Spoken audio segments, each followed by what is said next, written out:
So this video addresses a significant estate planning problem in America and what to do about it. So if you've set up a revocable living trust in an attempt to enable your family to avoid probate when you die, then you need to watch this video from start to finish. But before I get into all the details, let me first congratulate you, because if you've set up your living trust, you've taken some steps to enable your family to avoid all those difficulties that people complain about probate. Takes too long, got to hire lawyers, it's expensive, got to deal with courts and pleadings and frozen accounts, and can't sell the real estate. So congratulations for taking those steps to enable your family to avoid that.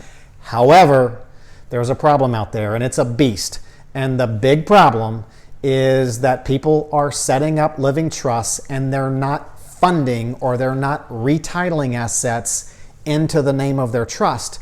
Assets aren't in their trust when they die, so those assets are frozen, and there's no way around the probate because there are assets still in your name when you pass away. Now, when a trust is fully funded, it's a beautiful thing. So let me give an example. Mom passes away, her trust is fully funded, she has her house, she has her investments, she has her CDs, they're all titled in the name of the trust. She has 3 kids. She arranged her trust so that her oldest son would be the successor trustee when mom died. Her 3 children would be equal beneficiaries. Mom dies, everybody knows the house is going to get sold. So because mom had set things up the right way, the day after mom dies, son plops a for sale sign in the yard, he finds a buyer, he sells the house, he disperses those proceeds to the 3 children, he goes to the investment company, they review a copy of the trust, they see son is the successor trustee, they don't freeze the account, they allow him to transfer the investment account assets to the 3 children. Son goes to the bank, they review the trust instrument, son is the successor trustee, he can disperse those CD funds to the 3 beneficiaries. Don't even have to go to the attorney's office. In fact, many trusts get settled without any attorney involvement. So beautiful thing when it works right. Now, but you got to make sure you get it set up right, because not only if the trust is not fully funded, your family and your survivors are going to have to deal with a bunch of stuff when you pass away, even if they don't have to go through a probate. They're going to be dealing with funeral homes. They're going to be dealing with the state or with death certificates. They're going to be dealing with the Social Security office. Perhaps they're dealing with the VA. Perhaps they're dealing with your financial accounts where you have IRAs. Perhaps they're dealing with life insurance companies. If you had life insurance or annuities, the bills keep coming in. So they're dealing with all of that stuff. And then when you add on top of all of those other things that they have to deal with at a time that is, they're grieving and they're kind of stressing, when you add on top of all of that, the fact that they've got to hire lawyers and go through a court process and incur the delay and expense and all that goes with that, when you add that, when it was unexpected because you had a living trust, then sometimes that's just the straw that breaks the camel's back. Surviving family members fall apart. There's frustration, there's anger, there's sometimes family relationships that fall apart, and it can be a real mess. Don't do that to your family. Now, there's a lot of reasons why trusts don't get funded. None of them are valid, but life is life, and here's a few of the reasons, why trusts don't get funded.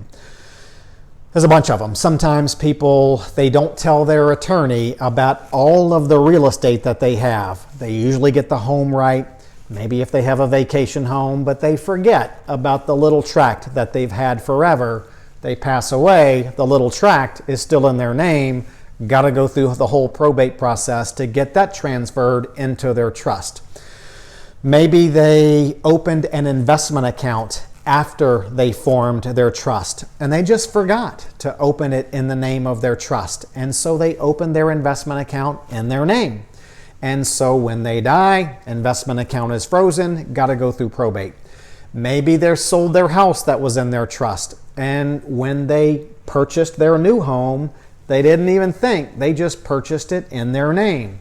They pass away. The real estate's frozen. Got to go through probate. Sometimes people say, well, we thought or we designated beneficiaries on all of our investment accounts. When in reality, false assumption, because perhaps they had 3 investment accounts. Perhaps Dad had his traditional IRA, he had his Roth IRA, and he had another individual investment account. And he goes to the investment company and he designates beneficiaries. He's signing paperwork after paperwork naming his beneficiaries, thinking that he was designating beneficiaries on all of his accounts, but in reality only designating beneficiaries on his 2 IRAs. He wasn't permitted, based on that state law, to designate a beneficiary on the individual investment account.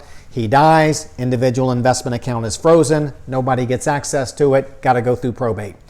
Or perhaps he had his investment account that was in the trust, and then he had some shares on the side. He had 73 shares of stock on the side that he got when he retired, or he got when his mutual fund insurance company converted into a stock company, and he just left that on the side. Well, because he left that on the side and he didn't deal with it, nobody can get access to that stuff when he passes away. He's got to go through probate. Some people say, I thought my attorney was going to handle getting everything in the trust. And oftentimes the attorney does handle some of the retitling, typically the real estate, and getting all of that prepared and recorded.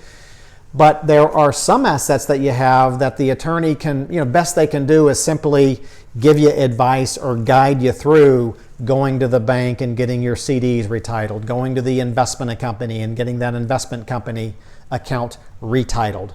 So you got to make sure that gets done. Some people, just after they leave the attorney's office with their paperwork, they go home, they put their paperwork on a shelf, never to deal with it again. Big mistake. They didn't finish the titling and the funding, so the family's got to go through probate when they pass away. So real important there. It is anywhere from a major inconvenience to a significant family disaster when the trust isn't funded. And I think in more circumstances, it's more toward the disaster than the inconvenience, because of 2 things: the expectation that the family wasn't going to have to do it, and then they're having to do it at a time where they're grieving and stress and dealing with a whole host of other issues, and it really causes families sometimes to flat out fall apart. And then they just get mad at the world. They're mad at the attorney. They're mad at the financial advisor. They're mad at the sibling. They're mad at their deceased parent, their deceased spouse. So it's really a mess, and it is a major problem in America that needs to be fixed. So I'm going to give you 3 things to do to help me, help yourself, help others get this problem taken care of. Maybe you'll give our somewhat broken judicial system a break by keeping your affairs out of the court system, out of the judicial system, and keeping your affairs, private and in a way where things can be done quickly and easily. So the 3 things that I want you to do is, the first one, because you're watching this video, is the first one I want you, would really be a favor to me, is share this information. You can share the YouTube video or the LinkedIn post, or wherever you're seeing this, there's probably a share button where you can share it with others. You can share it with your friends and your colleagues, because I gotta bet you, if you're in this situation, you know a lot of other people that are in this situation. Start sharing. And you can share it by texting, by emailing, by letting all of your other social media contacts become aware of it. Share this information.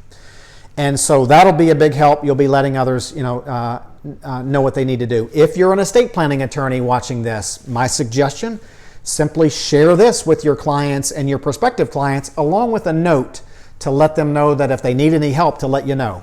If you're a financial advisor, you can play a key role in making sure this problem gets solved by, again, sharing this information along with a note, so that if they need some help retitling their investment accounts or designating beneficiaries the right way, let them know that you're available to help them, and it's likely that you may uncover other areas where you could help them as well. So share this information, share. The second thing to do is actually go out and fund your trust. It's not difficult, it's easy, but some people get sidetracked or some people procrastinate, and so you need to just make it a priority and get it done. So the way to get it done is take a look at everything you have. And you're going to likely have some probate assets, some real estate, some investments, some small business interests. You're likely to have some non-probate assets, perhaps some IRAs, some life insurance, and some annuities. And what you want to make sure is that those probate assets, they get in your trust. Now, you may need some legal help, and if you do, just get it. There are fantastic estate planning attorneys in every city, in every state, all just standing by, wanting to help people like you get your legal affairs in order. So if you need some help, get it, and you'll be doing a little bit of effort now to save your family a lot of grief in the future. So make sure you get that help. So number 2 is fund your trust. Make it a priority, get it done, get it behind you. Your family's going to thank you. Number 3 is I want you to comment so that I can know and others can know that this video is making some impact. What I want you to do is share your positive experiences. Maybe you did it. Maybe you saw someone else do it. Maybe a parent did it, made it easy for you. Comment on that experience. Comment to the LinkedIn video, the YouTube video, so that others can learn from your success, and it may just jumpstart other people to do the same. So, big problem in America. It's an epidemic. People are expecting things to be easy, but they're not doing the little bit of effort that they need to do to get their trust funded. Lawyers, financial advisors, clients, consumers all can chip in to help to make sure this problem goes away and make sure things are done the right way for the family. Do your 3 things that I just said. Share the information, get your funding done, and comment. And go out there and make sure you get it done and leave a legacy for your family that they'll never forget. Take care. Have a great day.